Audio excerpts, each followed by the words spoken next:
David McDonald, and you are listening to the brand new Static Noise Podcast. I am here with my co-host, Kazmir Melushevsky. God, learning your last name has just been a delight, buddy. I've known you for months, and no one ever says your last name, and now I know why. Now you know why, because nobody can say it. It's quite a doozy. I've got to ask, when you were growing up with that last name, how did you learn it? How did you learn the last name Melushevsky? Well, my father is a family man. And he was always like, be proud of your name, and he basically beat it in my head. All 11 letters of it.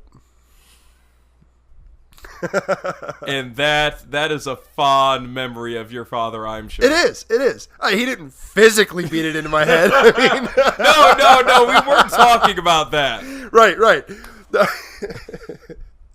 Oh, no, sometimes you have to fully elaborate what you mean. That's all. And I did just that, because exactly. My dad's a great guy. He does not beat me. Did not beat me either. I really feel bad about what I've done to you so quickly into You're bringing up the past, David. Why are you going to bring up the past? What are you talking about? Everything's cool. Everything's okay, buddy. So this is the podcast here. We are doing this hopefully once every week or two. We're going to be talking about a lot of stuff, music. We're both very ingrained in the individual elements of music, whether it be listening to it, putting on shows, recording, all of that fun stuff, the industry. And we're going to be talking about, the whole process from start to finish, and the way music is being put out right now, what we're seeing in some of the newer artists as opposed to the bigger bands out there that have been doing it for years and decades. And it's ultimately going to be about, eventually, hopefully, Kaz and I can only pray that someone, somewhere will listen to us. You know what? I call it a premonition with the Force, but I have a feeling we'll get a couple listeners. We'll get a few. At least. We'll do okay. Yeah. We won't be too ashamed.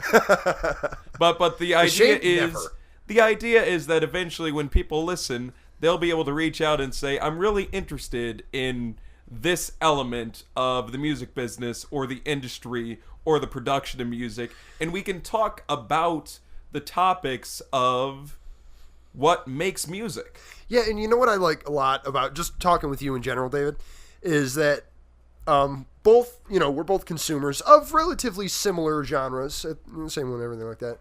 But I know you have a completely different, knowledge and understanding and everything like that. As do you. Yeah, and it's sort of like our hands just sort of intertwine. Right. To make because one. It's very similar. Yeah. But it's not the same. No. It's like you get all the pieces you need to make the awkward turtle. You remember the awkward turtle? I'm forgetting how to do the awkward turtle. Is it that thing? No, it's the other thing you started to do before you did that. Oh, okay. Right, so it's not the thing where you can wiggle your fingers that looks like on the opposite side of it. It's an audio podcast. We don't have wondering, video. what the fuck are these guys doing? It's the thing. You know what? I will post a YouTube video of me doing it just so everybody knows. How about that? I really think that would solve all of the issues that have arisen from the first 4 minutes of this podcast. I think it would solve everything we've done to confuse and bewilder the listener. So that's okay. Go for it, buddy. I believe in you. But yeah, I like the fact that Kaz comes from a very sort of artistic and musical understanding of songs and albums and the production side of things, where I'm a little more in tune with not to say the marketing, but what takes an album from being a piece of music and turns it into a listener experience. Mm-hmm. And so we get this understanding of the artists that are going into the studio, recording, and then the promotion of records, all of that good stuff, touring, and we can talk about all of this stuff because we've actually had hands-on experience with what happens, the actual reality, not just something we read. Right. I think that's one of the coolest things ever. I'll read an article, saying something happened with somebody, and I've done enough, hands-on physically within the thing, to know exactly what's going on, which is cool because I know a lot of people are like, well, what's a fader? What's pyrotechnics have to do with anything? I mean, well, that one's kind of obvious, but you know what I mean. You know what I mean. What is fire? What? Why don't you ask James Hetfield? Oh. I'm sorry. Is that the only time we're going to talk about James Hetfield today? You know what? No, okay. It's not. Well, then I feel much better. The other one is actually on the opposite end of the spectrum, whereas that piece of info was not so great. This next one is awesome. There's better James news coming. Better James news coming. Are we going to get some more Dehan? Do you remember Dehan? I don't. I have a question for you. Were you at Orion Festival last year? No, I wasn't. Oh, they did a surprise. I tried so hard, and I was not able to make it. Oh, it was a great party. It was a great festival to have in Detroit at Belle Isle. It was a ton of fun. But I feel like I'm geeking out right now. I have a really important question for you, Kaz. Ask away. What got you started with recording and writing songs and all of that fun stuff? Where was your beginning? Well, it's tricky because I sort of have two beginnings. You could never have too many beginnings. No, you can't. You can have two, but you can't have too many. Right. So the first one was I was 12 years old. And, I loved listening to music with my dad, my uncle, and things like that. My uncle's a drummer. Now, he was an 80s drummer, if that gives you any kind of bearing. So he's got the monster kit and everything like that. So for my 12th birthday, he got me a starter drum set. And I started playing drums nonstop and whatever. But I kept waking up my stepmom who worked nights. So I learned guitar. And then just learning those two was like, oh, cool. I can do different aspects of a song. I can try and learn the guitar part, then the drum part. And then I kind of kept building on that, so I learned how to play more instruments and sing and whatever. And then at, I want to say 16, a really good friend of mine who does recording, he had a studio. He's been out of the game for a little while recently, but he bought a place that had a studio inside of it. And he was a pretty big recording guy around in Metro Detroit area, and he taught me the basics of it, and he gave me my first guitar amp, and taught me how to mix. He taught me mic placement, and I actually went to Temper Mill. I don't know, you know about Temper Mill, the studio? It's in Ferndale. It was voted Michigan's top studio. I think it was for like 7 years or something like that. It's an awesome studio. That was one of my first experiences producing, so I got to start at the top there. And then I've just kind of taken the two, playing music and then the whole production side of it and just mashed them together like different color Play-Doh. I think that anytime you can use an analogy that involves Play-Doh, it's sort of like just saying, I don't just love this. I love it this much. You know what? That's just exactly what it's like. Just imagine a child slapping two pieces of Play-Doh together. It's beautiful. It is. It really is. It's the happiest thing on earth. And so that's how you became the guy. I am the guy. You know what? I refer to myself as the sound guy. The sound guy. I am the sound guy. Because, my friends, I use Audacity. Never use Audacity. I use Audacity. Way to shame me in front of all of the listeners. We're not using Audacity. We're not, but some of us came from a very dark place.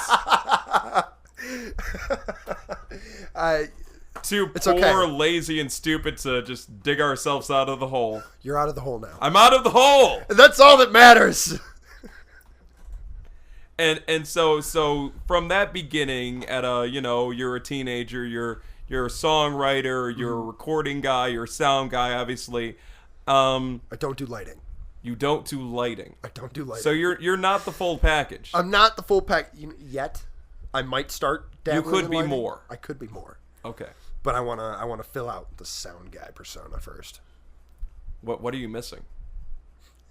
Nothing. I just want to get better.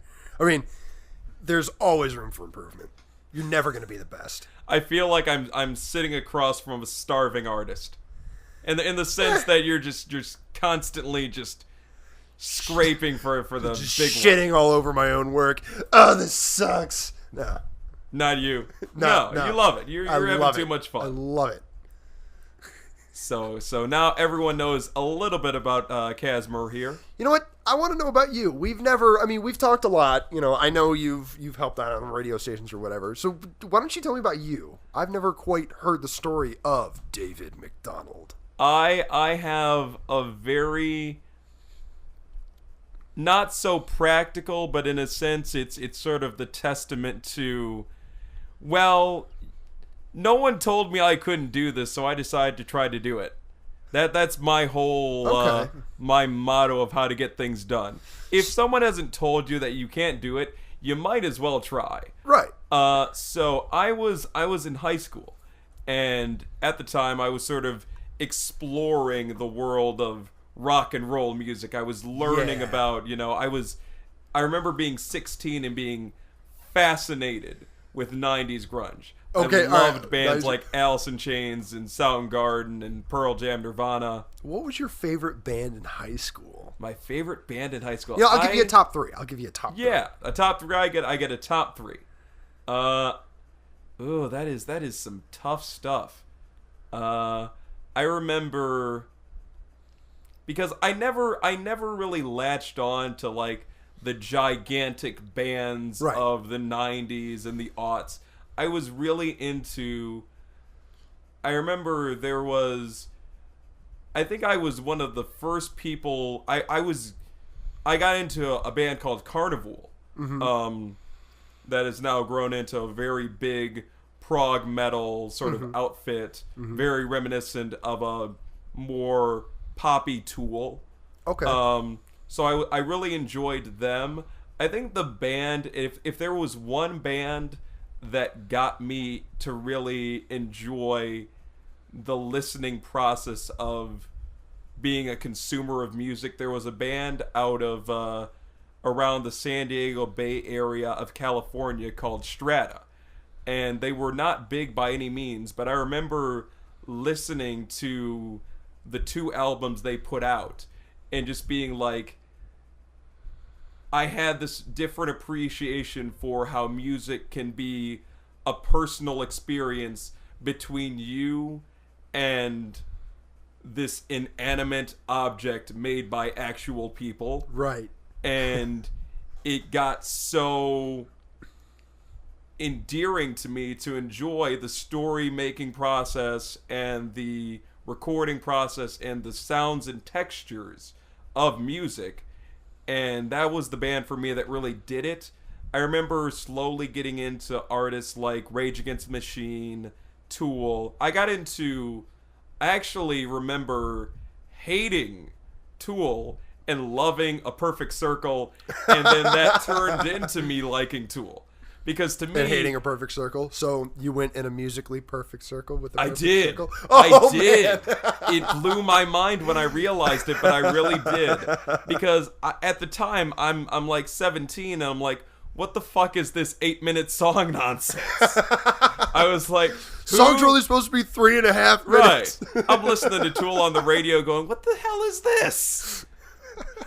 I get 3 songs in this time period. Where are my 2 other songs? But I mean, that's one of those instances where, present David could kick younger David's ass. Like he was wrong. He was wrong.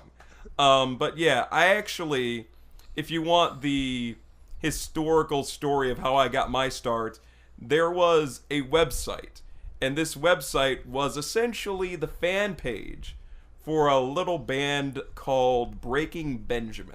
Oh. And I, at the time, was a Breaking Benjamin fan.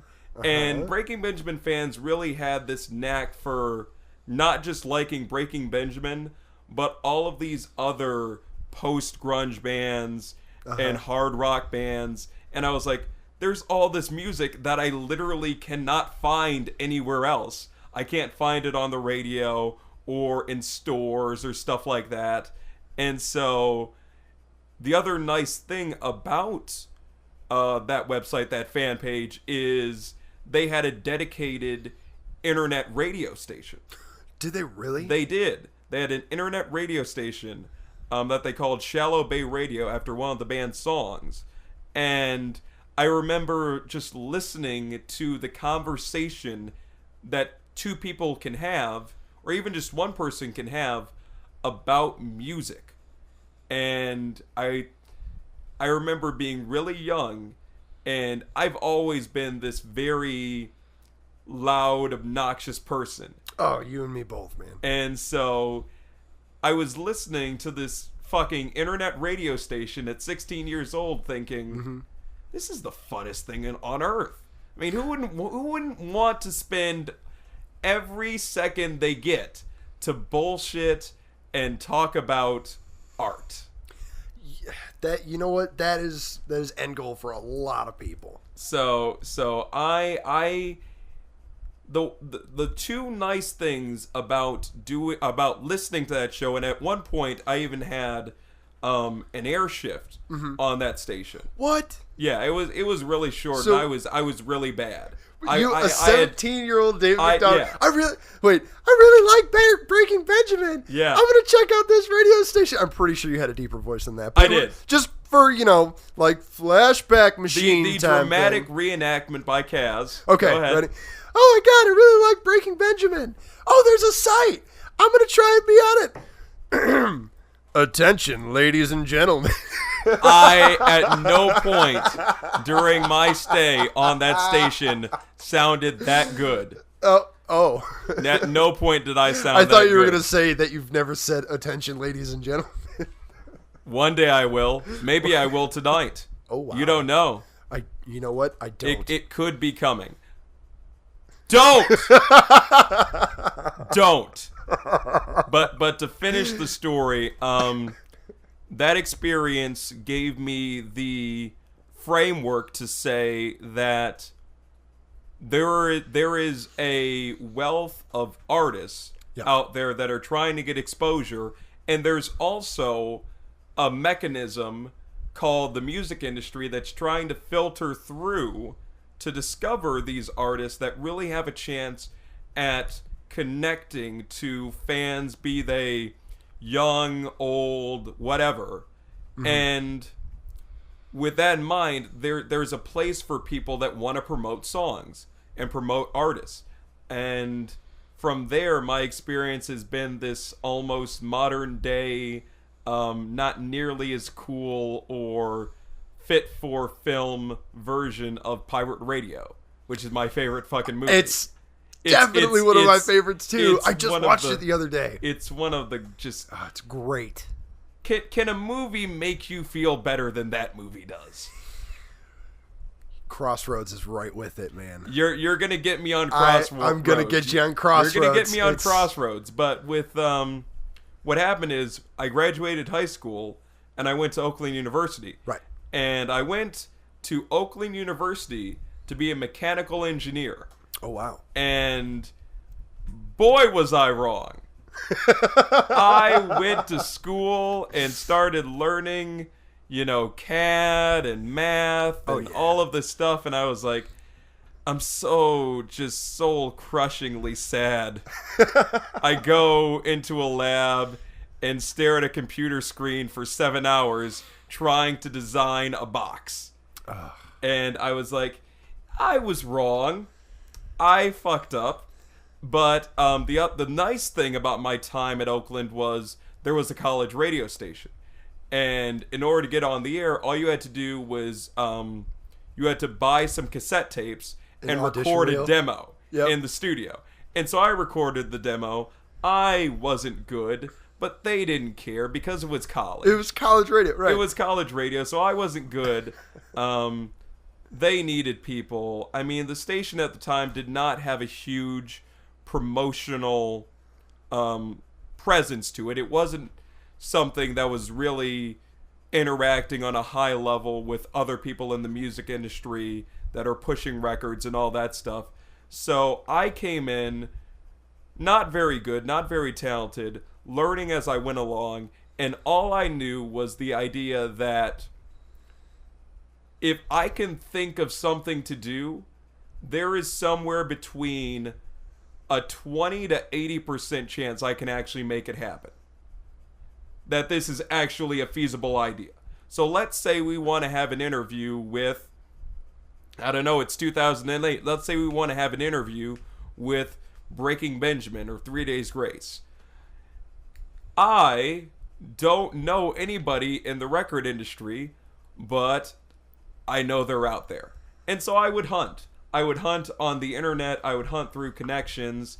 And I would just slowly take on all the elements involved in producing a radio show. And that experience was really good because it taught me to be creative and to try things even if I didn't think they would work. Mm-hmm. And I think that when whatever you try to do as a profession, if you could have that mentality of being very hands-on and very positive about your outlook on what's going to happen, eventually some things start to work out. And so I did that. I was at that radio station for 4 or 5 years. Wow. And yeah, I was at that college station for a while, way past when I was actually going to school there. But I mean, we were doing really good stuff. We would have the show I did with a gentleman named Phil Kukowinski, who is now the midnight guy on 89X during the weekends. Really? We did a show for about a year, and it had the same name as this show. So you're in very good company, Kaz. That is great. I'm excited. So we did that show for about a year, and what we would do is we had all of these bands, all of these local bands that knew about 89X and knew Phil as an intern for Jay Hudson at the time, and we'd be like, do you want to come into the studio and co-host the show with us and play some songs and see how far you can go without pissing off the FCC? Because I can guarantee you, we're a college station. It's pretty damn far. And that's what we did. Unlike us, we don't have to worry about the FCC. We don't have to worry at all. We don't have to worry at all. Take it, FCC! Total freedom. Can I just say that the FCC, I think the shows I did on WXOU at Oakland really proved that unless you have a lot of money behind you, the FCC probably isn't even watching. Because I should have gotten letters. The program director should have given me a lot more stern talkings to than I got. How many F-bombs did you drop? Accidental or on purpose. You know what? Let's just give it a full both. Well, we're talking about 5 years. I think I might have only let it slip once. But if we're talking about everybody that I ever had on a show that I did, I think that the number would easily go up to around, I don't know, 20. In 5 years, 20. 20. You know, that's... I mean, we were a radio station still. Right, yeah. I wasn't, like, waving my dick around saying, you can't catch me, you can't see me, FCC. You can't catch me, I'm the microphone man. Exactly. And the best thing, I think one of my favorite things about doing that radio show at that exact location was we'd be on the air at like 3 p.m. on Thursdays. Uh-huh. And the studio where we were doing the show had like a fishbowl window. So people walking through the hallway in the basement of the student center could see us doing the show. And they could hear us outside in the hallway talking. And regularly, you would see tours of prospective students walking by while we're doing the show. So we have me and Phil and some band dudes talking about, just the most depraved shit imaginable. And we could actually look out the window and wave and say stuff like, welcome to Oakland, leave your daughters here. I mean, we could do that. And I think we usually had enough tact to do that after they had walked away. But you get the point. Yep. It was a really nice setup, and I guess my experience being in this industry is that as long as you're working to support somebody else, it might not always be the ideal situation, but there's always something for you to do. Right. And I'm a very proactive person that wants to have something new on my desk. Yes. I want to have something new to work on, whether it be we're pushing a new artist or a new album or a new podcast tour, or a podcast. I mean, I love the shit out of promoting. Yeah. And in radio you call it plugging, and like you are the sound guy, I have always been the plug guy. You were the plug guy. I was the plug guy. With our forces combined, sound plug. Ooh, that's good. Sound plug. I beat you to it. We should make t-shirts. Sound plug. We should make t-shirts. That really rolls off the tongue. It does. Sound plug. It's good. It is good. So we'll have to save that for something. Yeah. Yeah. I like the shirts idea. Yeah. Maybe when we get listeners, we can give some away. Ooh, that's a great idea. Yeah. They'll like us then. They'll be like, those fucking morons. They might be crazy, but at least they gave me a shirt. Yeah. Look, you can hate a band. This has happened to me. I've gone to a show. It was some local show at wherever, whatever local venues. And they sucked. But you know what? They'll throw me a shirt and I'll walk out being like, you know what? They weren't too bad. They were actually pretty good. And then the more I wear their shirt, the more I'm like, yeah, they were awesome. That's just my experience with t-shirts. I think you touched on a very important topic that we're going to be talking about later on in the show. Okay. We're going to dissect the evolution of modern bands. Oh, this is how great. Things have changed in the last 20 years. And I think one of the definitive elements that we have to talk about is listener interaction and how building a relationship with the audience has become far more essential and vital to an artist's success than it ever was. Yeah. So with that in mind, you and I, Kaz, we share a few things in common.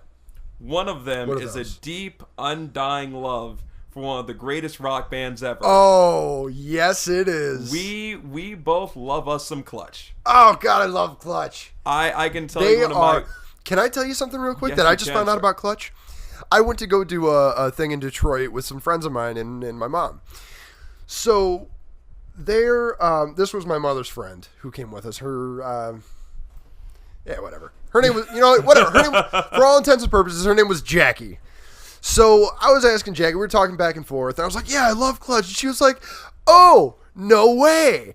I spent my 21st birthday on their tour bus.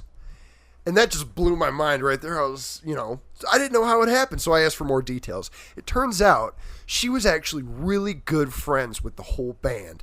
They met after a show. And her first time meeting them, they got onto the bus because her friend wanted to sleep with Neil.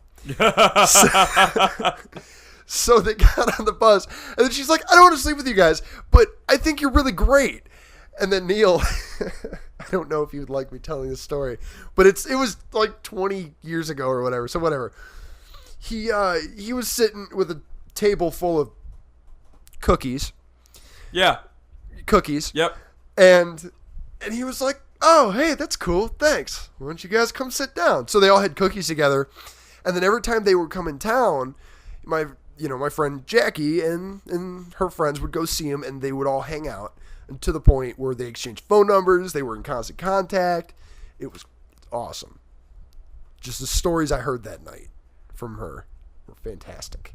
I will take this opportunity to let out one sort of series of a humble brag. Oh, go right ahead. I remember when I started doing the show at Oakland, by far, Clutch was my favorite band on the planet. And I was determined to interview Neil. It was going to happen. And after a few months of planning it out and following tour schedules and all that stuff, I got an in-person interview with Neil for their show. I want to say it was July of 2009 at the Fillmore in Detroit. And I remember, because I'm 18, and I get invited on the bus by their tour manager. Neil's on the bus. The first thing he does is he offers me a beer. And I was like, it's the best day of my life. Now tell me, was the bus filled with magic? I remember how it's because this the scenario bus right here itself couldn't have been more magical than his facial hair. Oh, because it's the most magical thing on earth. It's true. I once saw a video where he floated because of the beard. It does that. It actually does that in real life. I've seen it. Don't question me. I'm not questioning you. Don't question because me. This scenario right here is definitely in my top 3 of music. So I interviewed Neil. That interview was a ton of fun. We've talked a few times since, but from that moment, they were doing the whole Weathermaker Music label, their own label, and I had constant contact with their label rep, and so we would do, whenever there was something new, like a new album, we'd do a phoner with JP or Tim, and it got to the point where I think at Dirt Fest in Birch Run back in 2012, which would have been maybe 4 years later or 3 years later from the first Clutch interview, I was talking to their tour manager, and I was like, because I interviewed Dan that day, and I was like, I've interviewed every member of Clutch. Oh, that is so cool. I don't think a whole lot of publications or media outlets have done that. He says this to me, and I was like, what? That is one hell of an accomplishment. It was really cool to say and realize that a band that I grew up going, these are just the coolest, most creative guys out there, and I've gotten the perspective of all of them. Yeah. It was really sort of a moment where I felt like, if I could do this, I can try new things. So that's my Clutch story. All the pieces of David are falling into place. There are pieces of me that even I can't explain yet. So don't think you've got me figured out. No. I just said all of them. It doesn't mean I can't see them. There's just, I'm looking at the full picture. So Kaz, I have to ask. Okay, ask what? Clutch put out a new album last year. Yes, a really phenomenal album. Yes, they called did. Earth Rocker. Rocker! It's one of those titles where you're just like... You know what that whole album screamed to me from the very first note? Power. Just power.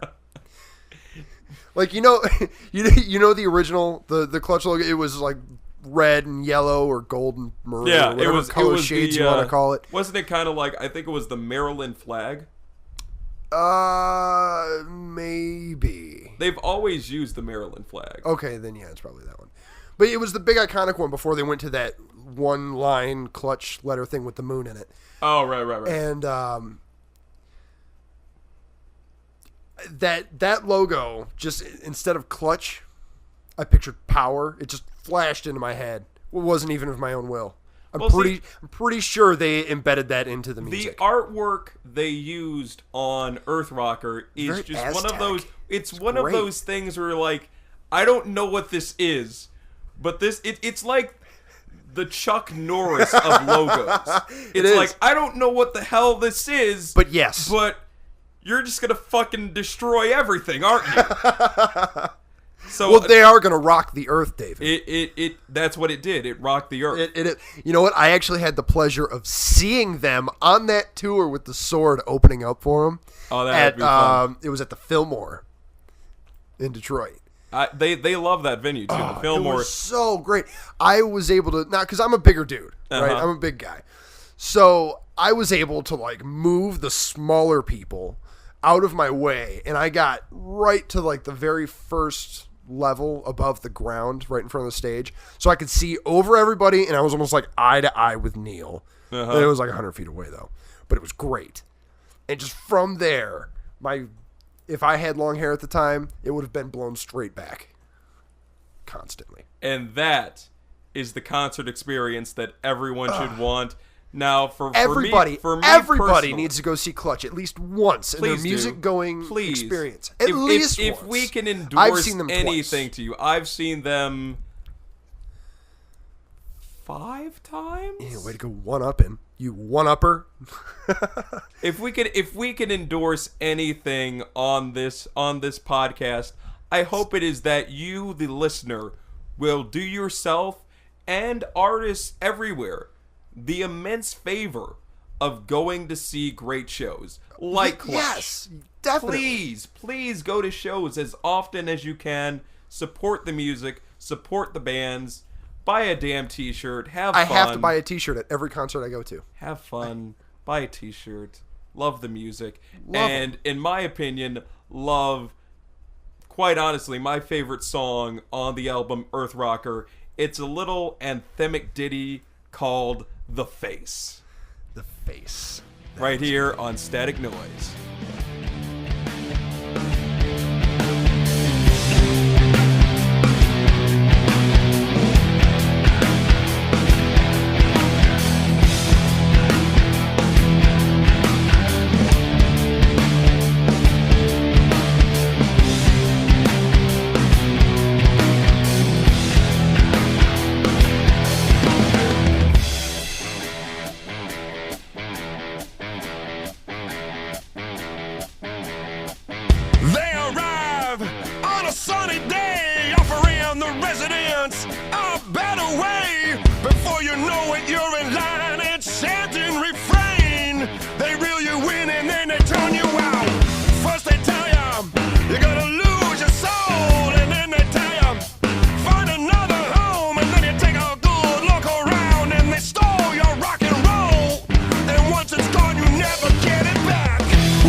Poisons their mind.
There was a little bit of Clutch for you, the face off of their most recent album, Earth Rocker. We're back here with the Static Noise Podcast, and we are talking about earth-shattering, huge music news.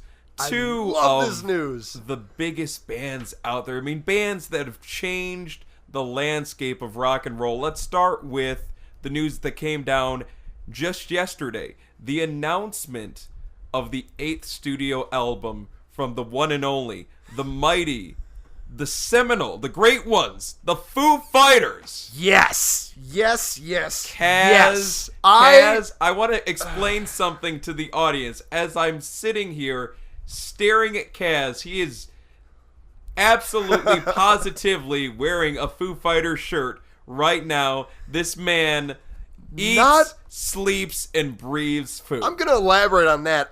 My first tattoo is the Foo Fighters logo. He's not lying. I'm looking I'm at not lying. It's right here on my arm.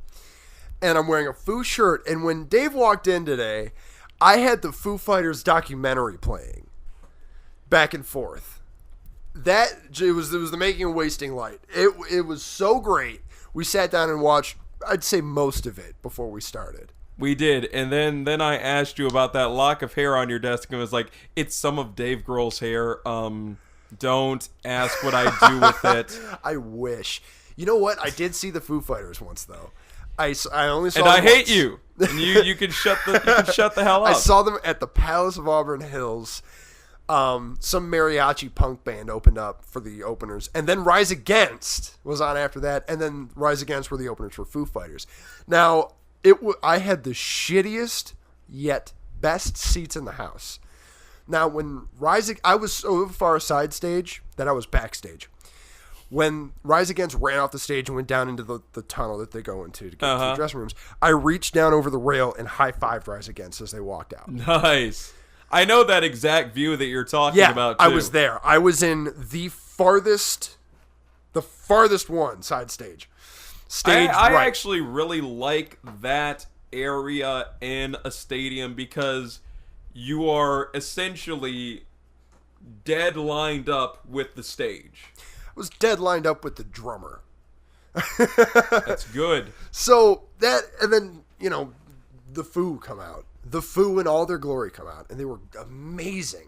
Dave, he runs out to the side, like they put up all of these pillars that he could just run to, and he did. It was great. He headbanged. We made eye contact. It was fantastic. And then he runs out, like later in the show, he usually does a couple acoustic songs, and while the rest of the band takes a break. He runs out, and it was past. He went way down to the very end of the floor at the Palace. And then he just starts playing Best of You. And the floor rises up. And he was eye to eye with the balcony. What? Yes.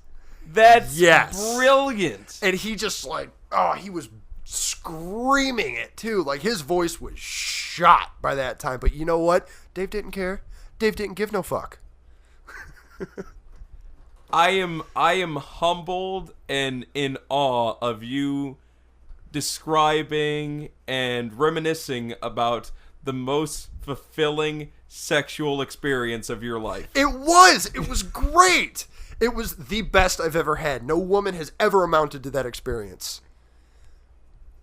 But you know what? The challenge has been raised. The challenge has been raised, ladies. You know what though? That was their Wasting Light tour. Their new album. Can we say the name together as one now? Okay. Sonic Highways. Oh, it's great. It's so sonic and highway-y. It is. Have you seen the picture? It is both Sonic and Highways because the album, which comes out on November 10th via RCA Records. 18 days before my birthday. Hintity, Fun fact, David. Everyone knows now. Everyone knows when they're going to Anybody wants to get me the thing that we're talking about now, because I don't even want to call it an album. It's so much beyond that. Well, here's what you can get for Kaz, because the album will come in both CD and vinyl format, with the vinyl, you can get up to 9 different covers for the album. Oh, wait, what, really? You can get up to 9 different covers, and 8 of them are representative of the 8 cities where the band recorded the album. Oh, and the ninth one is the stock. Yeah, just the stock Okay, one. Yeah. That's so cool. I didn't know Yeah. that. So they recorded it in 8 different cities across the U.S., and I think that sort of not just legitimizes, but explains the name behind the story behind the name. Yeah, definitely. Because you get a feel of this is sort of the album where they're able to say, we want to see more than one way of making music. Yes, it's not so much about it is the more than one way to make music because of all the different producers and the different studios and the techniques that they use there. But like it's just the history of the places that they've been. It's just there's so much in each one. It's great. It's like Sound City in eight more times. 8 more Sound Cities. And you get a Sound City. And you get a Sound City. And you get a Sound City. Everybody gets a Sound City. I love it. This is podcast number 1, and we just had a fucking Oprah moment. We did together. Together we did it. So they're even making it into a mini-series. It's on true. HBO. Yeah. That's awesome. Now, I told you I had something I wanted to tell you that's not quite Foo Fighters related. You did. I did. You can tell me now. We touched I'm on ready. it earlier. I'm ready. The James Hetfield news. I don't know if you know about it. I think it's on HBO as well. It might be on Discovery or something like that. This sounds like a Ted Nugent news. No. It's James Hetfield. He's narrating a show about bear hunting. I promise you that this is the first time I've heard this news. Yes, he is lending his voice to the narration of a bear hunting show. A bear hunting show narrated by Big Papa Het. Come on. Words. I want to say something. Okay. If there's one thing in life that is truly just pure epicness, it is the sound of James Hetfield's voice. Yes. If there are 2 things in life that are truly epic, bear shot. it's James Hetfield's voice and fucking bear hunting. How more manly can you get it than bear hunting? You know what? They're probably going to ride muscle cars to the bear hunting site. And yeah. I don't want to be like insensitive to the environment, but like the next Metallica tour through the US, I want to see just like James come out with a fucking just bear suit on. Just going, this is still metal! This is thrash! Yes. Ooh, Look at this yeah! bear that I thrashed with my voice. And I'm sure that's why he's doing it. I'm sure that's so why. Great. I'm sorry. I just really wanted to tell you about that. The novelty of that piece of news, as silly and unimportant as it may seem, it made my day. You know what? I'm glad I could do that Thank you, for buddy. David. Thank you. You're very welcome. So there's all of this great news about things that are going to happen in the I near know. future. But you know and what? we have to wait for them. I know. And that pisses me off. Waiting, though, I'm going to take us back to the Foo Fighters a little bit. You're damn right I'm going to be at the doors of whatever store I decide to go to buy this album the minute they open. I did it for Wasting Light. I'm doing it again for Sonic Highways. I'm gonna be the dude with the tent. It's gonna be you. It's gonna be you. It's gonna be me. And let me tell you something. I'm gonna wear my Foo Fighters sweatband. I'm gonna have my tattoos out. I'm gonna wear 2 Foo Fighters shirts. Two. It doesn't matter if anyone can see the second one. I actually have a second one of this shirt. They're Wasting Light tour shirt, and I have another Foo Fighter shirt. But yeah, I'm gonna wear both of these shirts so I can be like, "Woo, it's getting hot in here," and then take it off and be the same shirt. Even though it'll be November 10th in Michigan. Yeah, whatever. You know what? I don't argue with my Foo logic or my being- Foo-too. That's what I call it. I don't your call Foo-too? it. It's not my Foo tattoo. It's my Foo-too. We are really just getting in on the cutting edge lingo here. Yeah, it is. It's been good. So we've got Foo Fighters. Speaking of cutting edge, I have no idea where you're going with this. There's a cutting-edge new song out. It is a song that could surely cut some edges into maybe human flesh, maybe goats. I don't know. Probably goats. Most likely goats. Definitely goats. It was in the video. Because goats just need to be sacrificed sometimes. Only on those certain full moons, not on every full Right, moon. no. Weird. Sometimes it's very important to harvest, but of course, we're talking about Slipknot here. Of course. We're talking about the one and only Slipknot. And last week, after so much anticipation, they released the first song of their upcoming album. The song is called The -1, and I feel like there was so much energy and promotion, and it wasn't sort of a media push, but it was very sort of this, we want you, the fan, to get excited, and we promise you that this thing we're working you up about, you're gonna love it. And then we got the song.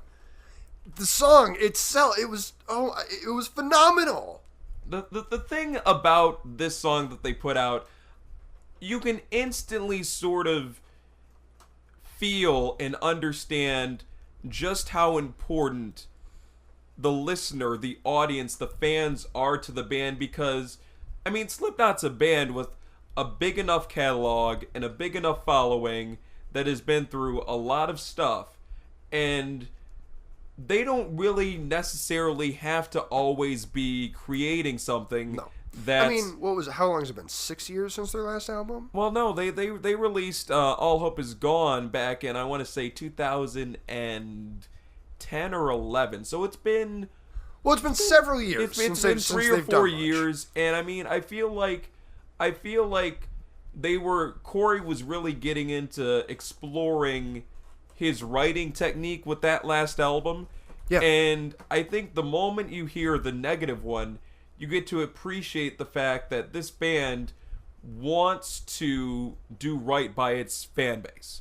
They want to be the band that's always putting out music that's worth your hard-earned dollar, or you going to see them live. Mm-hmm. And I remember the first time listening to it last week, my first impression is, this band sounds tighter. For being a band that's been around for 2 decades, this band sounds tighter than most new bands right now.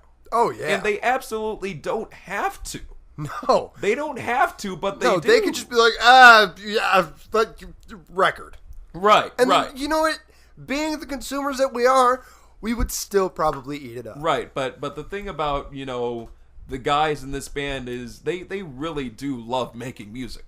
This is it for them. Oh, yeah. They want to be musicians. All of them. And I think you get that feeling of passion for the creative process of writing and determining what sound is going to work for them at that time. Mm-hmm. Because with the -1, it starts out just so distinct and so eerie, and it has this sound that has parts of Iowa and parts of Vermilion 3, and it instantly just starts making you get nuts. It's a jam. It's really a jam. My neck almost hurt by the end of it. Yeah. And so the music video is out as well right now, and it's fucking creepy. You know what? It's fucking creepy, but it's not too much to handle. No, it's not gratuitous. You'll definitely be, you're right. You'll definitely think to yourself, "Oh my god, this is knuck and futz," but it's great. It is outstanding, and I guess to sort of send the point home that we're talking about with this band loving the musical process and loving their fans. A couple days after putting out the song, they mentioned the fact that everyone's reacting to the song like it's the single. Everybody. Yeah, this song is not the single. No. But, This was for you guys, for the wait, for the passion, for supporting Slipknot through this incredibly unique time in our lives. This song was a gift for you guys to enjoy and have fun with. The single is coming. I can tell everyone for a fact that the single will be out before the end of next week. Really? It'll be out this month. The single will be out this month. I'm gonna be looking for it every day. And Corey, I believe talked to the folks at Loudwire about it last week, and he talked about the fact that Loudwire is my homepage. I know what you're talking about. As it should be everyone's homepage. It's a phenomenal site, and he was talking to them about how the single is going to be a little more low-key, ballady, but it's definitely going to have that distinct emotional grit that makes Slipknot who they are. And it's going to experiment in some ways that they haven't done yet. So there's going to be another song out. There's going to be 2 new Slipknot songs out in a month. And they're both going to be notably different. Oh, yeah. The new single coming out. Now, with the negative one, it was just a balls-to-the-wall jam set. You know, it was great. It was fast. It was high adrenaline and everything. Now, I read in the interview that Corey Taylor said that the single coming out is more melodic. Right. Now, I don't know about you, but granted, it was really fast, but it was like a 4/4 beat to the wall, kind of just in a song. It had its melody. It was really good. It was catchy. It was great. And just to know that they're coming out with something that they deem melodic over this, dude, I can't wait. Yeah. I've got to be honest and say that I'm a big fan of when Corey Taylor, be it with Slipknot or Stone Sour, goes towards that more melodic element, because I think as loud and angry and honest as that band can be when they're going to 11, there's something even more impactful and something that resonates more when they take it slow and they really tell a story. Oh yeah. When they tell a story, it'll break your damn heart. I remember hearing the song Snuff off the last album and just going, this is worse than any breakup song I've ever heard. This kills me. Ripped my heart out. And I just think they have that ability to... Did they snuff you? They might have. I was not expecting to get snuffed, but I got snuffed. Oh, and Snuff did it. Oh man, so we're talking a lot about bands like Foo Fighters and Slipknot. Earlier we were talking about Clutch. We're talking about all these bands that are out that have had established 20-plus year careers. Oh yeah. In the music industry, playing shows, putting out several records. Oh, and yes. I think coming close to double digits for a lot of them. Yeah, double digits for almost, I think, Clutch and then Foo Fighters and Slipknot getting close. But not quite wait, there. Isn't this the... What number Slipknot album is this? This might be like the... Five? 5? I think it's number 6. Oh, okay. I think it's number 6. I could be wrong about that. Because I remember... We'll get the research team on it after this next break. I agree. But with that in mind, I think that you can really look at these artists and then look at what's going on in the music industry right now. And if you're a band or if you're a record label or you're a fan of young artists, you can say, how is the band that I enjoy, I love, how is that band ever going to grow into having a long-term career? And it's one of those things happening right now where I think whether you are a fan or a band or a record label or anyone associated with music, you're asking this question because you want there to be bands that can consistently go out and tour and put out records, and you don't want to see a band that you love just all of a sudden disappear. Mm-hmm. And I've seen that happen to some bands I genuinely felt passionate about in the last year or two, and it's a kick to the gut, dude. I can wholeheartedly agree with that. A lot of the bands I love, they have been working for, better part of 20 years or whatever, and have a nice back catalog of music. And a lot of them are just like a simple band setup. Granted, Slipknot's quite more extensive, but I believe in the rule: if it ain't broke, don't fix it. But apparently, not everybody believes that, because we have new people coming out all the time, that I hear on the radio and stuff like that. Are you catching a trend at all that newer artists are starting to do? I think you want to really sort of narrow it down to a genre or subgenre, just so I know what piece of the pie you're looking at. Okay, all right. Foo Fighters they call themselves alternative, right? It was post-grunge alternative rock. So new alternative rock is definitely different. Yes. Yes. It seems like a lot of them are playing with toys, with that little toy piano kind of thing. And now I understand what you're talking about. You're referring to the, not the song structure, but the tools that are used in making the song get its hooks. Yeah, it's just, I'm so surprised where it's coming from. We went from big hooks and guitar leads and stuff like that. Now they're just bringing in, what could we use as an instrument? Right. I think that's pretty different. I think with that, I think it's important to dissect what's happening with the actual scenes that those artists are appealing to, and understand why they're doing it, and then we can sort of address whether or not it works. I think that what we're seeing is music as a whole is very keyed into generating a certain sound that is dependent on having the right tones, as in the tones that people listen for when they're listening to music.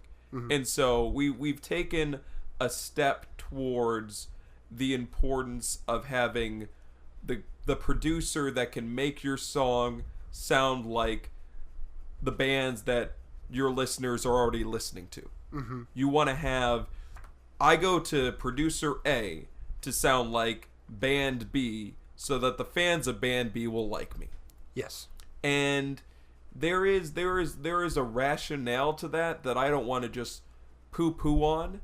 But at the same time, I want to say that it's really easy to see how bands start out with this idea that as long as we generate this image and this sound, that's going to make a career for us. Right. And at some point, you have to understand, if everybody's doing the same thing you're doing, there's a good chance someone's doing it better than you. Someone's doing it smarter than you, and you're going to fall to the wayside.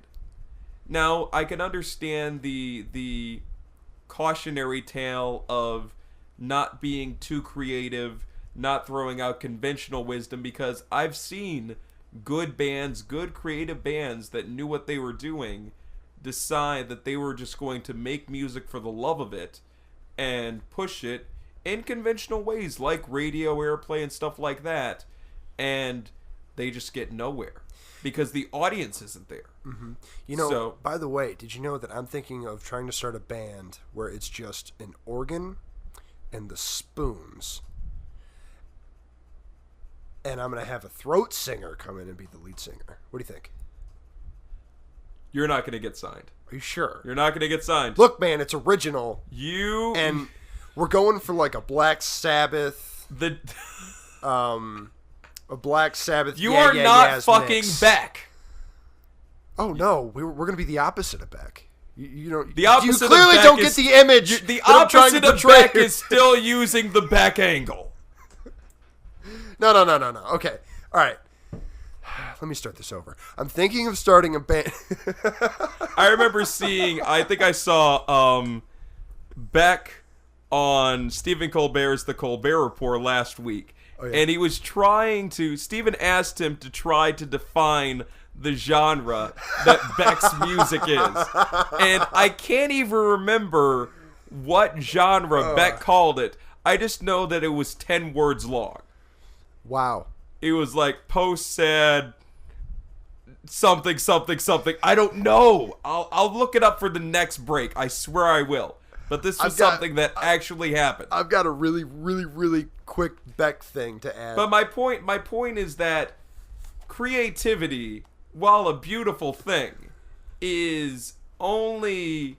It has to have some sort of rationale. Yeah. Unless you're Beck. Unless you are an artist that can literally be featured in Futurama as having something called the Becktionary. Oh, man. Do you remember that? I remember. Do you I remember forgot that all episode about that. with the Becktionary? Now it's back. Now it's back. Yes. I'm going to watch that later. Yeah. Where Beck was a head in the jar. Yeah, and he was on a mannequin. On a mannequin, playing his songs. Bender became a folk singer. Yes. Oh, yeah. This, by far, has been my favorite side of the evening so far. So we're going in the right direction.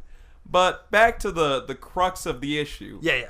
I want to say that it doesn't take a rocket scientist to say that the way artists and albums are promoted has changed drastically in the last 20 years. And I think that anybody involved is just scratching their head saying, what do we do to make this band legitimate, make them have a successful career? And everyone has a different ideology about that. Yeah. So with that in mind, Kaz, let me hear yours. Okay. From the music, the actual playing it and things like that. So to me, what I'm hearing with a lot of music, not just with alternative rock and things like that, but this even expands over into country. We're going back. We're not a lot of the stuff we're coming out with. Yeah, it's new. Yeah, we haven't done it before.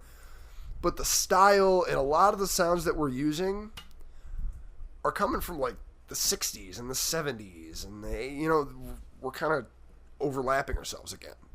Mm-hmm. I'll flip through the radio station on the way home from wherever I'm at. Sometimes I'm going to use country, for example. Now, both of my grandparents love country, so I'm familiar with the old style. What country really is. You broke your car, you're at a bar, and your wife left you or whatever. Did it change and I missed it? Oh, yeah. Oh, it changed, kind of. Are you talking about like bro country? Bro. That's a thing. Bro country? Bro country. What is bro country? It's like the country where it's all about hanging with your boys and drinking beer. Okay, and, all right. That country. That's new country. That's also known as bro country. I did not know it was also known as bro country. It's also called that. Well, yeah, so country, real country that you would listen to in a saloon somewhere as you're about to go Pistols at Dawn something. It was a lot more hardcore back in the day. Yeah. It changed into this, for a while, in the 90s, it started changing into, this really feel country. It kind of annoyed me. It was whiny. And then it got into this, as I've learned tonight, bro country. And now the new artists, they're starting to go back to original country. The slower, super prominent acoustic guitar. Uh-huh. But you can also relate this back with rock and roll. Yeah. Or even metal for that matter. Avenged Sevenfold, their newest album, Hail to the King. Uh-huh. Their biggest inspirations were Black Sabbath and Led Zeppelin. You can hear it on what is that track called? Shepherds of Fire? Yeah.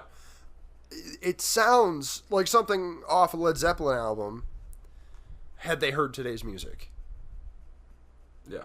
It's and I'm really, every genre has its pullback that it's kind of starting to pull from. I think Except for alternative, because it's new stuff. Right, and it is literally whatever it says it is. That's the thing about alternative. We have this new thing. We're going to call it alternative. So my organ spoon throat singer band... It would definitely be indie it would alternative. fall under alternative. Alternative, maybe indie, something like that.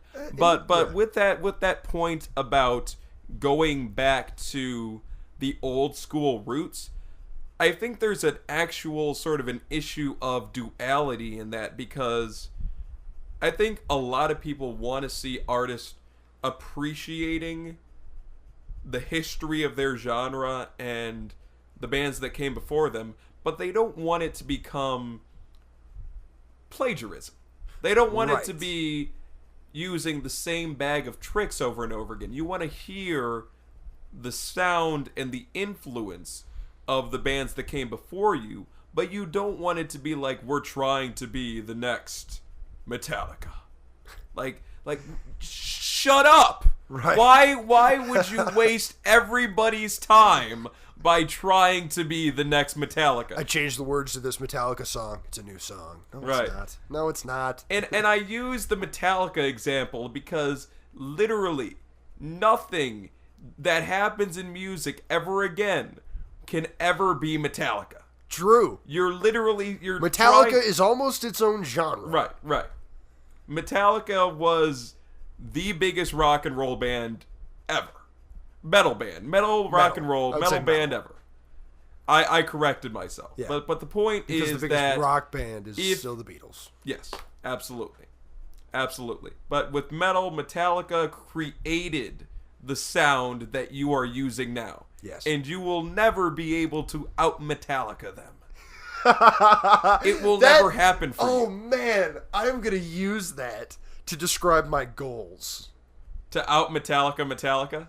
No, just to out-Metallica things. You cannot out-Metallica it. I'm going to out-Metallica you in weightlifting. Or I'm going to out-Metallica you in hot dog eating. Whatever, you know? I did not see you using Metallica as a verb. No, it is now. It is Metallica the verb. Metallica the verb. Trademark by Static Noise. Bing. We are currently in the process of out-Metallicaing Other podcasts. any other podcast. We will out-Metallica you. It's going to happen. But, man, this has been a great side. My message to artists out there is to say that I think we've gotten to an era of music where, as Kaz stabs himself in the face. Nobody saw it. You couldn't just let it go. Serious issues. When it comes to music, we've gotten to a point where so much has been tried, and there's still so much to be tried. But you have to understand, there was a time when the wealth of music out there and the accessibility of it was much smaller. And there were bands out there. There were a ton of bands out there 10, 20, 30 years ago, but there was no way anybody could be like, I have 100,000 songs, and that person was normal. Right. There was no normal person walking around town saying, I have 100,000 songs that I can listen to whenever I want to in my home. And now that's everybody. True. And so it's gotten to the point where I think what artists and record labels and anyone else in the industry has to understand is that the personal effect of music is more vital than ever. And I remember, I think one of my earliest experiences with seeing just how much the personal element of an interaction between a band and a fan can make a difference was, this was around the time when a band called Sick Puppies was impacting in the States with their album Dressed Up as Life. And they had the song All the Same. And it had that video with the free hugs. That was great. And it was such an emotional thing because everybody could relate to the idea of just wanting to do something nice to somebody and having that given back in return. And when that band was touring in the States, you got to see how important it was to their fan base that they embodied that they were nice people, that they did want to interact with you and promote this message of being all for one and one for all, being together. Mm-hmm. And I think that when it comes to music now in the 21st century, you don't get people to come see you live, buy your merchandise, buy your album, do all of this for you regularly just by being good. It doesn't happen anymore. Nope. Nobody has that kind of loyalty just because they like your music. They do it because they like your music and their friends like your music. They do it because they have some sort of positive reinforcement that you, the band, put there. You had an interaction with them after the show. Maybe you hugged them or took a picture with them. Maybe you went out to a bar and had some drinks with them. You did something to say that it's important to me that you know that I appreciate the fact that you come out to see us play, to hear our songs, buying our records. You know who I never thought would be, but is really good with that? What band? What band? The Misfits. You know, that's true. They are actually really good with that. They're really good with that. I worked a show at Harpo's, and after Jerry Only came back personally to thank, all of us who helped. Like, he shook our hands, whatever. And I told him, this is my first show that I was helping out with sound and things. And he like shook my hand, and he put his hand on my shoulder, and he gave me life advice. Life advice from the current singer of the Misfits. Right. That is nuts. And you have this experience of saying, not only do I listen to your music, but we had a meaningful interaction. Yes. About something that we both care about. Yes. And I think you see it happening more often than ever, that it's not just the bands that are altruistic or nice doing that. That's the majority of bands are doing that on some level because they understand that without the audience really investing in them, not investing in the album or investing in ticket sales, the tour or anything like that, but investing in supporting them when they say, listen, fans, we need your help. We need you to support the crowdfunding campaign. Mm-hmm. Or we need you to buy tickets to the show and come see us. When you go on tour, you are asking your fans to care enough to come out to see you when they have a recording that is literally better musically than what you can do live. Mm-hmm. And so that request isn't just, well, we expect you to come now. That now that we're touring, we expect you to come. No, you have to do something for the fans to make them really care enough about you to take the time out of their lives. Because there are literally thousands of other bands that sound like you. Oh, yeah. There are thousands of other bands that sound like you, and it's what you write, and it's who you are that makes a fan say, you know what? No, I picked this one. Mm-hmm. So it's more than just the music now. It is the way you treat your fans. And I guarantee you there are probably examples of artists that have made poor decisions about how they treat their fans, and it's affected them on a career level. Mm-hmm. So that is definitely something to consider, the idea that, and I don't think it was as prevalent in the 90s and 80s that you had to have this personal interaction. I mean, think about it. Now in the last 5 years, we have the real advent of Facebook and Twitter and Instagram and all of these other media platforms to interact and show your followers who you are. Mm-hmm. And with that in mind, you've got fans looking for more than just what you record and what tour you're on. They want to see you. They want to see you. I was talking to somebody at a record label, and I mean, the importance on a tour of packaging stuff like VIP meet and greets now, because if you're a real fan of certain bands, you want to have that person to person interaction, and the band realizes the fact that while we understand we're charging you to meet us, it's part of, we want you to like us enough to support us and help us afford these tours. Mm-hmm. You know what's funny about those VIP meet and greets is a while ago, you'd have the VIP meet and greet and packages, like signed T-shirt, whatever. Right. But now, a lot of them, the majority of them are like, oh, get this VIP meet and greet, signed guitar and picture with stuff and everything.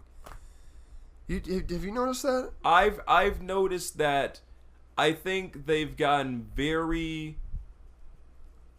meet and greets have almost gone to the point where you're trying to make the person that buys it feel like they're almost a part of the crew. Yeah. It seems like you get in the meet and greet, you get like, tickets to the show, you get some form of a laminate, you get access. Often you get access to a sound check. Oh yeah.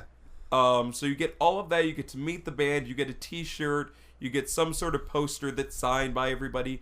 It's done so that, I mean, imagine a band doing that for you. You're gonna want to support that band for a long time. Oh yeah. I mean, I would have just paid the $100 just to meet him and snap a selfie with him or something. Right. Now they're putting out all this stuff for these guys to just come out and support them and hang out with the fans, support the fans as well. Right. And when you think about the meet and greets, it sort of seems like it's a no-brainer, but really the amount of effort and production and access you're giving to the fans through this is something that was not happening until now. No. It was not going to be done like this 10 years ago. Mm-mm. You wouldn't have gotten access to soundcheck. No way. That's where a lot of bands test new songs. Did you know that? I actually did not know that. Oh yeah. They're testing them through the soundcheck. Yep. I had not heard an example of a band doing that. Fun fact, here's an example. The Foo Fighters have a rule when they're on tour. They cannot soundcheck with anything they've soundchecked with before. That's how they write a lot of their new songs. That's a good idea. Yep. The Foos have so much to teach us. Foology. The Church of Foo. I would say, do you think they're I know you don't necessarily follow a ton of newer bands, probably not as many as I do, but have you seen an example, a recent example, maybe in the last 4 years, of a band that you like their music, but it's the way they've sort of represented themselves that's won you over even more? No. Technically, it's a new band, but the front man of the band has been around since Creed. Mark Tremonti. He was the lead guitarist for Creed. He's the lead guitarist for Alter Bridge. And in 2012, he decided to start his own solo band with the stuff that was too much for the other two. And that coming out and how he supported that was awesome. It wasn't even like he was trying to do it for himself. He was trying to do it for everybody listening. I remember when he announced Tremonti, and I really liked the fact that at the same time he was doing a project called Fret 12, which was focused on sort of nurturing and supporting the guitarist community, and talking about, what goes into writing great guitar riffs. And I thought that was a really cool idea because it means that not only are you focused on your band, but you're also focused on sort of the community. Yeah. Yeah, Fret 12 actually comes out periodically. They have a good catalog now. They call them the Sound in the Story. The Sound in the Story of. They did one for Alter Bridge, and they have them for several different artists. It's really cool. They talk about how the guitarists or the musicians, we'll just say musicians because not all of them are strictly guitarists. They grew up, how they got into it, what's their passion, stuff like that, and you get an inside look at all these people. A few years ago, artists didn't want you to know them. Right. And I think that's sort of the strange thing that has happened because of the digital age of music, in a time when the actual physical product has been so devalued. And I don't fault any artist for looking at the state of the business and saying it is an atrocity and a shame that the actual physical product of music has dropped in value as much as it has. But at the same time, there is a time to wallow in the wake of the tragedy, and there's a time to say, well, we're stuck with it. They're not going back. They're not going to go back to saying, we're going to buy every record we want to listen to. Right. Not going to happen. When was the last time, other than at a show, you bought a CD? Well, the thing about that is I do like to buy music. Like, I'll buy an album on Amazon through their MP3 service from time to time. Yeah, no. MP3s are But those I usually... will say, until I started working at Best Buy last year. Oh, okay. Well, you're there all the time. When now. I started working at Best Buy, I was like, I would walk by the music, and it was sort of like I grew this unhealthy addiction. Yeah, I was just like, oh, look at it, it's so shiny and it sounds so good. I want to buy it. And so that's what I would do. I'd see an album I wanted, and I might even already have this album on MP3, and I'm like, I want the physical copy. I'm starting to be that way with vinyl. I know I'm jumping on the bandwagon. No, but it's okay because really great. Kaz, I'm gonna count on you to bring me into the vinyl fraternity. Oh, because I haven't started yet, but I'm determined that before this year ends, I'm gonna get a vinyl collection started. I have the spot right next to me on the wagon reserved for you. Thank you. You're welcome. Thank you for inviting me. Exactly the album that I'm gonna play. The first album I'm gonna play that might make you jump on. Okay, I'm excited now. Great. So yeah, I guess our message about what's happening with the industry, with bands trying to figure out how they're going to achieve long-term career success, is that you definitely always want to have in mind who your audience is. I think a great example of that is a band that I was listening to maybe 3 years ago called Periphery. They were or they still are, a progressive metal band that was classified at the time as this by a name that the classification was called Gent, and Gent was this sort of chuggy, heavy, progressive metal sound.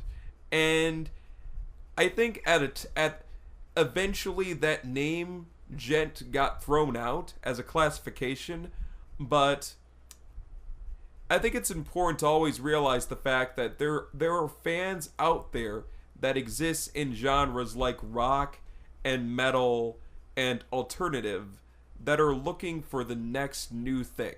Yeah. And if you can sort of say, well, we're a metal band, or a progressive metal band, but unlike all of the other artists out there, we're doing this. And we feel passionately about having a fusion sound with our metal sort of inclination. And really sort of creating a fan base that attaches not just to metal, but the kind of metal or the kind of rock that you're about.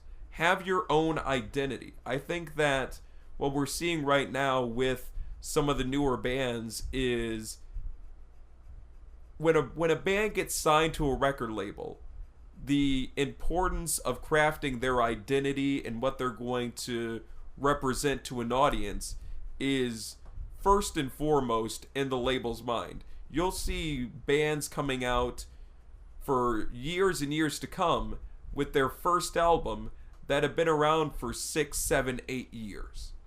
And that's because there is a real process of sort of discovering what you're going to sound like and who your fans are. Mm-hmm. And then you sort of say, okay, now that we're ready, let's go make an album. And with that being said, I think that you're going to see a lot of bands addressing their audience and saying, what is this new trend that we can sort of turn into our thing? I don't want to see a band try to be Metallica. I don't want to see a band try to be Alice in Chains or Pearl Jam or Red Hot Chili Peppers or Rage Against the Machine, because I saw those bands and you'll never be them. No. But if you can take the idea of trying to be as successful as those bands out of the equation and just focus on what you offer that is new and exciting, then do it up. I've seen new bands coming out that just have so much intensity and creativity to them that, you know what, maybe the audience that made Metallica who they are doesn't exist anymore. So stop trying to chase it. Accept the fact that you have something new to offer and focus on doing that. Be marketed as that. Create your whole identity around being whatever the fuck your band is. I can wholeheartedly agree with that. So with that being said, I think we've addressed our views on where music is going, and you know what? I feel like it's been maybe 25 minutes since we actually listened to that Slipknot song, and let's play it again for the folks. This is the new one from Slipknot off of their upcoming album. It is called The Negative One, here on Static Noise.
The brand new song from Slipknot. It is called The Negative One, and oh my God, it is just loud and angry. Amazing. It is loud and angry. I think I hurt my neck again.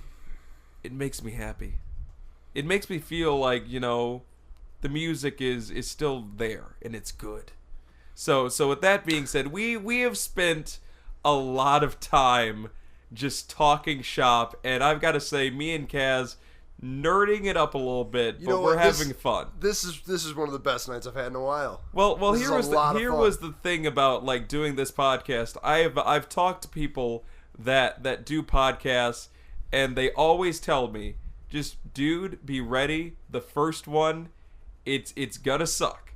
And I understand what they're saying. They're not saying that the experience of doing it will suck. Right. They're saying you gotta work out the kinks. You gotta get the rhythm there. Yeah. And it takes a few. So me and this guy, we're getting into it. We're loving it. We're gonna have a lot of fun doing this. The first one, we got a little long-winded. Get used to it. Yep. Yeah, that's all we can say. But now what we can talk about is there are a lot of fantastic big tours happening this fall because summer is apparently over in Michigan. I think summer in Michigan... It's been over since June. I'll give you early July. Okay, I'll take it. There was some sun on my birthday. It happened. It's true. It didn't last for long, but it was there. I was there. I was there. You were there. We don't need to say anything else about my birthday. No, we don't. Some things just I'll need... post pictures. No, he won't. Oh, damn. But with that being said, some big tours coming up for this fall. Can I see the first one? Can I see the first one? You're giddy. I am giddy. You are giddy. Go ahead. This one's great. I love it, and I would sell almost anything I own for this one. It's Kiss, and Def Leppard. Now, can we really take a second to appreciate that, some things will be cool until the end of fucking time. Yeah. And Kiss and Def Leppard will both always be cool. There is... You could be 80 years old. The end of the world, it will be cockroaches, Twinkies, Def Leppard, and Kiss. Pretty much. Yeah. Like if you have any Kiss or Def Leppard shirts, I want you to appreciate the fact that nothing you could possibly wear will get you laid faster with the right girl. And it's also universal. You could wear those shirts just about anywhere and catch. Yeah. Man or woman, that shit'll get you get you something special. Pour Some Sugar on Me is my go-to karaoke song. It's a classic. Oh, it is. Oh, so that tour, the fact that tour is happening, if you're a rock and roll fan, you just have to be excited to see some of the greatest jams ever written performed in one night. There are just no words for how that night can end up. You realize the fact that since the show for Michigan will be in the Detroit area, Kiss has to play Detroit Rock City. They're going to. Detroit is actually one of their favorite places to play. They've always loved it. They've always loved it. Oh yeah. Oh, it would be so great. I wonder which one of them is gonna. Coming. I wonder which one of them is gonna out Metallica the other one of them.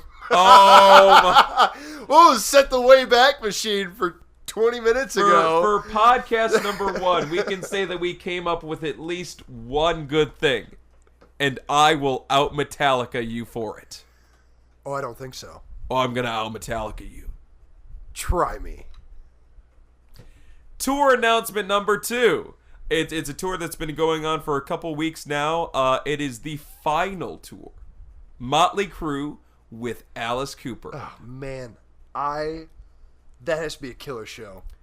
I've got to say something right now.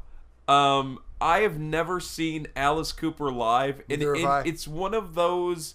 He is one of those performers that I feel like just getting to see him do it is such an awesome experience, I would imagine, because his performance, from what I've heard and seen, is so intense and out there. Yeah. I mean, really wish I there had the aren't a chance to whole see it. lot of people that are in rock and roll right now that have his persona. Oh, no. No way. I mean, the closest maybe is Marilyn Manson. Right. You have to go into like the Marilyn Mansons, You know, the Rob weirdos. Zombies, you're obviously Ozzy Osbournes. Oh, yeah. And outside of that, I can't think of anybody. It's not easy. You almost have to base your whole thing around having a presence like Alice Cooper. Yeah. And so I would love to see him live, and then obviously the final Motley Crue tour. A lot is being said about the way they sound live right now, and I'm really just interested because I've never seen Motley Crue live either. And I have. You have? I have. When was it? I was at Crewfest 2. Oh, yeah. I was at Crewfest 2 at DTE, or Pine Knob as some people still call it. This was 2009? I think it was 2009, maybe 2010. One of those. But I'm pretty sure it was 2009. So, it was a killer lineup, too. It opened up with Charm City Devils, and then it had, right after them was Drowning Pool, and then it was Theory of a Dead Man, and then it was Godsmack, and then Motley Crue. And on the other stage, the only one I can really think of or remember is Rev Theory. Oh. Oh, yeah. I remember Rev Theory just to date myself when they were named Revelation Theory. Yep. And then marketing happened. They were like, Revelation. Nobody Theory. wants to say Revelation. No one wants to say Revelation. Just Theory. shorten it to Rev. We're all lazy. Right. Rev is edgier. Yes. So. But back to the thing. Motley Crue live, that is one hell of a thing to see.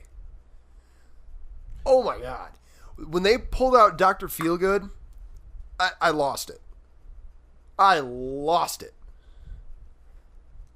It's crazy because we're talking about bands that have song catalogs that people, whether your age, 6 or 60, can recognize today. Oh, yeah. And I think it's incredible to think about the fact that while we have these bands currently still touring and performing for fans, they have the opportunity to introduce their fans to the next generation of bands that perform the music that they do.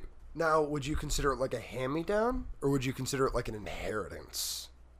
I consider it an inheritance, and maybe even not quite an inheritance, but an Heirloom, or really I see it as the older generation breaking the glass ceiling for the younger generation. Okay. Saying that we had to come through the same gate you're trying to go through, and somebody had to help us get there too. Yeah. And we have this opportunity, we have this career that allows us to not only establish our fan base, but also say, here is a band, a hardworking, talented group that you should check out. And so I don't want to really say that this last tour we're going to talk about is that, but we've got Judas Priest touring this fall. Nuts. We've got Judas Priest touring behind their new album, which is full of jams. Is it? I can't say I've heard it yet. It is a non-stop jam on that album. And they're going to be touring with a band this is great. that a lot of people might know about, but I would still consider them to be Underground? an underrated or an undermarketed band. But they're getting out there, and they've got a really great story behind them. And obviously, I'm talking about the most wholesome, honorable Christian band to have ever lived. Completely family friendly. As honest and good-hearted as your mom's apple pie, Steel fucking Panther. I cannot say enough good things about Steel Panther because there was a time that a lot of these other bands can probably remember when you went to a rock show to see incredible energy in a crowd, just to see rock and roll crowds. And when you go to a Steel Panther show, I don't know if you've ever seen them live. No, I haven't. But the Wow. YouTube videos get me pumped up. Wow, it's a fucking end of the world party. It's a party. There is. I will tell you this. I have never been to an end of the world party. I have seen Steel Panther live 3 times, and at none of those shows did I not see breasts. Many breasts. Many exposed, giant, beautiful breasts. Oh my god, that is amazing! It's amazing! And Did you Steel Panther? What? You don't know what Steel Panthering is? David. It's funny you don't know what it is because I made it up. So, here is Steel Panthering. Steel Panthering. I'm going to demonstrate it for you. Okay. Feel free to narrate. But typically, I came up with this while I was in a car. All right, Is there like a picture of this that I can narrate or like? Nope. Okay, no. So, a friend of mine and I, we were on lunch break. We used to work at a factory together. We were going to lunch break, and we were playing Steel Panther through the radio. It was awesome. We got so in the moment, I did this move that was forever deemed the Steel Panther. I kicked my foot up on the dash, and I just did this. Right at him. Right at my buddy who was driving. And, like I thrashed the seatbelt away from me. It just unclicked it. It clinked against the window. And I just got up, and I Steel Panthered right on him. So Scared the shit out of him. I'm sure that a lot of people listening to this podcast are wondering what Steel Panthering is. And I feel like I can sum it up in 3 words. Go right ahead. Fucking the air. Oh, yeah. It's not making love to the air. It's not having sex with the air. It is not being intimate with the air. It is taking your balls and just going and fucking the air. It's like jackhammering from the bottom. Yes, it is. It is. It's an upward motion of the pelvis. Oh, yeah. Yes. Over and over again.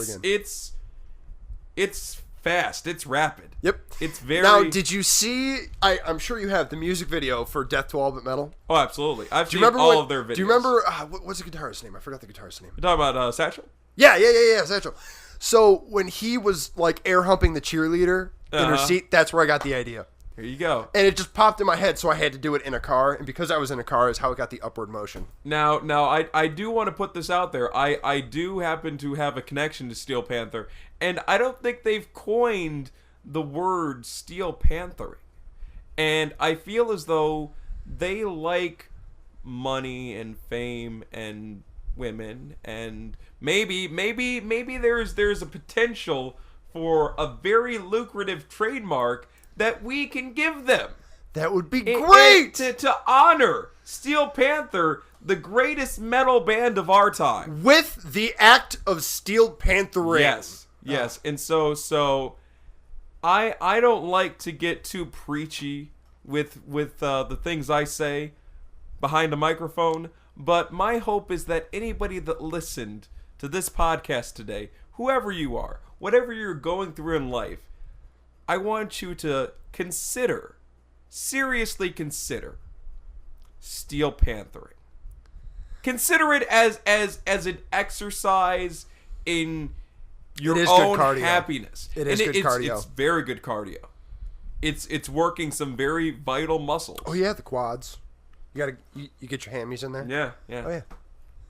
And let us not forget your dick. Oh yeah. Your dick muscles will improve. Yeah, and to the point to where you can do at least 1 cock push-up a day. Yes. Actually, a good representation. If you haven't gone online and seen the wooden carving of Brent Hines. I just saw it for the first time today. I showed it to Kaz today, and it is a carving. It is a wooden sculpture, a gigantic wooden sculpture that Brent Hines of Mastodon made. I would be willing to say majestic. It's quite the exquisite sculpture of a penis. He did the veins too. He did the veins. He did not skimp out. Oh no. And I just want to say that is literally a before and after representation of what you will look like, what your business will be like after you've done years and years and years of Steel Panther. Years and years. Try weeks and weeks. Come on, it's Steel Panther. How did you get in the room? Yes. How did I get in the room? Yes. Yes. Yes. So with that being said, God, I'm so excited to see Steel Panther again. They're going to be on tour with Judas frickin' Priest later this year. It still blows my mind. And I know I don't think that Kaz has listened to the new Steel Panther record. I haven't. I haven't heard the new Judas Priest record, and I haven't heard the new Steel Panther record. Well, we're gonna play a song off the new Steel Panther record, and I'm excited. It's one of those songs that has a very serious message. It's a song called BVS, and if you don't know what BVS stands for, do you know what it stands for? Let's just explain it for the listeners who don't know. Well, if you've never experienced an issue with BVS in your life, then fuck you.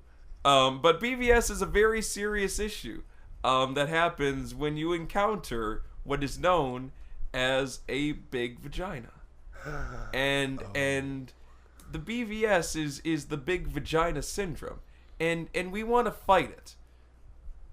Static Noise and Steel Panther stand strong against BVS. It's a very serious affliction, and hopefully by listening to this song, you'll understand why we need to fight this terrible affliction. So here it is, Steel Panther, BVS, and we will be right back.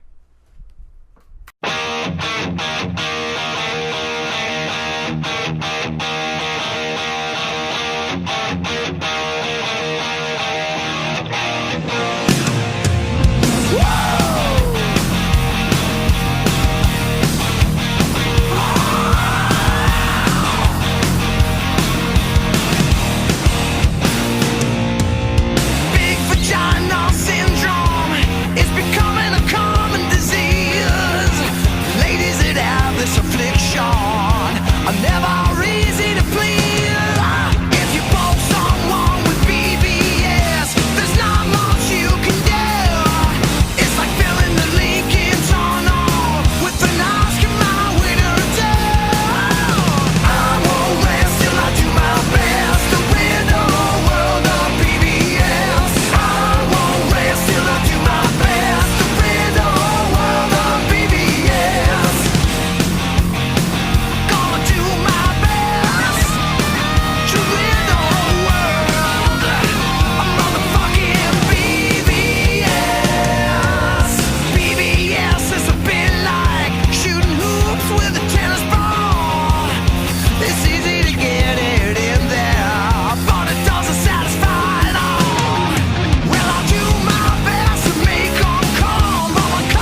So, yes, that was a song about big vaginas by the band Steel Panther. I had never heard that. That was amazing. I want to know something, Kaz. Did What? that song change your life? Yeah, it also explained a few things. I don't want to ask any more questions. It's okay. I don't want you. to tell the story. No more questions. No more questions will be directed to you, Kaz. What? No, I'm sorry. You lost your privilege of being asked things. For tonight, right? I don't know. Maybe forever. Oh, no. I don't know. No. Man, I have got to say, this has been way more fun than I even actually thought it was going to be. I was expecting to enjoy this, but I feel like on the first go of doing this podcast, we've really gotten an idea of what we're excited about getting into. We're going to have a lot of talk about what's happening with new music, with the bands that are coming up, with the scene as a whole. I mean, just the opportunity to talk shop with this guy standing across from me, or sitting, either one. Yeah, because it varies. Yeah. But man. You I could mean, be I'm standing up in your chair a little bit. I could be Steel Panthering. You could be. God, we had so many just wonderful expressions come out tonight. Right. But, I mean, it just, the whole experience for me, getting to work with you, for one, was great. I mean, we've known each other for close to a year. Yeah, around there. But, we've always had our talks, whether over drinks or at a party or whatever. But this right here, this was great. This is I can't wait to learn more of the first installment in what I feel like will be a real journey of us talking about what we feel passionately about and opening all of that up to, what the listener out there wants to know about the music industry, about the actual production of music and the marketing of it and what bands are going through right now. And that just excites the piss out of me, dude. I have no words. So with that being said, this is only the beginning. One thing I do want to say is, obviously, I don't want it to be like, me and Kaz get together and just ramble and talk about whatever is on our minds. We want to have a legitimate dialogue with the audience, and so we do have ways you can reach us. There is an email address for the podcast. It's actually staticnoise@thepit-se.com. That's staticnoise@thepit-se.com. You can email us there, and you can send us questions. Feel free to ask me questions and break David's rule of not asking me things. I said I was not going to ask you any more questions. Oh, that's fine. The listeners are free to make as many bad choices as they want. They're the listeners. You're saying fantastic choices wrong. Don't tell me what I know what I mean, sir. And you've really taken me down a very just wonderful path tonight. It has been so much fun. So we've got the email. You can also follow us. We've got a Facebook actually as well. We do. I found that last week. Yeah, it's out there. It's facebook.com/static noise music. And you can follow us there as well. We're going to be posting stuff about the show. It's also news we're following, all of that good stuff. Maybe some stuff like polls and potential contests, upcoming interviews. You don't know yet, but it's coming. What I like about that Facebook page a lot is it's active. It's not sitting by and every now and then when we need you guys to listen, we're like, hey guys, this thing. No, like it's updated a lot. No, it's definitely something that we have the ability to say, well, here's what we're thinking about today. Right. And I'm really excited to see the interaction between the audience and us develop. And I've got to say, I did not expect this to go as well as it did from a creative standpoint, because it's so hard to really identify where someone else is coming from for the first time. But we've been here since we've been currently working on this for the last 4 hours. Yeah. And it's been an exploration, and from here it's only going to get better. Oh yeah. So Kaz, is there anything else you want to add? You know what? This just stay tuned. This is gonna be great. So with that being said, we are out of here for today. Hopefully we'd like to have the podcast going at a weekly or bi-weekly frequency, so you can hope to see one at the very least every 14 days or so. Yeah. Maybe less, rarely more. If you guys like it enough. If you guys like it so much that you want to recommend it to your friends, if you want to, we're going to be out there on iTunes, YouTube. We're actually hosted by Podbean, and it's going to be available in places where people listen to podcasts. Oh, yeah. So check it out. This is episode number 1. It is now in the books. Kaz, we need more alcohol. I agree. Stores aren't closed yet. We've succeeded. We've succeeded. Have a great one. Fun. Fun.